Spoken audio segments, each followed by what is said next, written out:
नकुल द्वारा कर्ण के अंतिम 3 पुत्रों का वध। संजय कहते हैं, राजन, नकुल ने चित्रसेन पर धावा किया।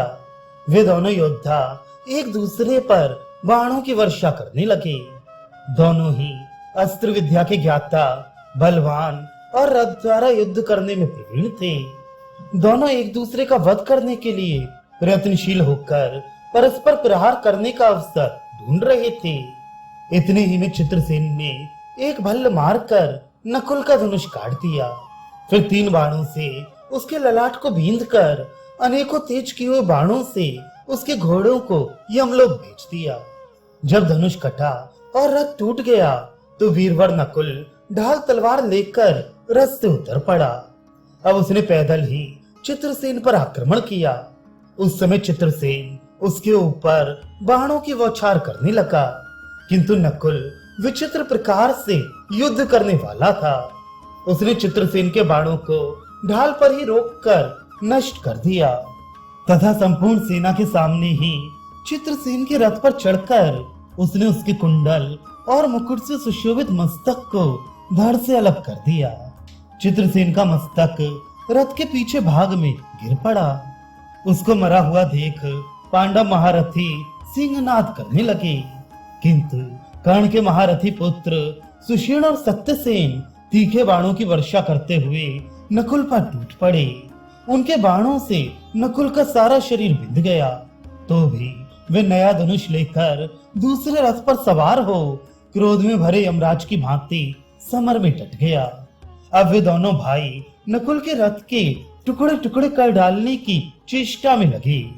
ये देख नकुल ने हंसते हंसते 4 बाणों से सत्यसेन के 4 घोड़ों को मार गिराया। फिर एक नाराज मारकर उसका धनुष भी काट दिया। तब सत्यसेन ने दूसरा धनुष और दूसरा रथ लेकर अपने भाई के साथ ही नकुल पर धावा किया और बाणों की झड़ी लगाकर उसे सब ओर से ढक दिया। नकुल ने भी उनके बाणों को रोककर 2-2 बाणों से दोनों को अलग अलग भीन डाला। फिर उन दोनों ने भी नकुल को घायल किया और तीखे सहायकों से उसके सारथी को भी भीन डाला। अब सत्यसेन ने पृथक पृथक 2 बाण मारकर नकुल का धनुष और उसके रथ का हर्षा काट डाला। तब नकुल ने रथ शक्ति हाथ में ली और बहुत ऊंचे उठाकर सत्यसेन पर दे मारी। उसकी चोट से सत्यसेन की छाती के सैकड़ों टुकड़े हो गए और वह प्राणहीन होकर जमीन पर जा पड़ा। भाई को मरा हुआ देखकर सुषेण क्रोध में मर गया और नकुल के ऊपर बाणों की वृष्टि करने लगा। उसने 4 सहायकों से नकुल के 4 घोड़ों को मार डाला, 5 से रथ की ध्वजा काट दी और 3 से सारथी को भी यमलोक पठा दिया।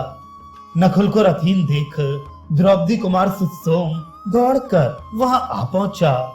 नकुल उसके रथ पर बैठ गया और दूसरा धनुष लेकर सुषेण से युद्ध करने लगा। तदनंतर सुषेण ने नकुल को 3 और सुसोम को उसके भुजाओं तथा छाती में 20 बाण मारे। तब तो नकुल ने क्रोध में भरकर बाणों के मार से सुषेण को सब ओर से ढक दिया और एक अर्धचंद्राकार बाण से उसका मस्तक काट गिराया। ये देख कौरव सेना भयभीत होकर भागने लगी।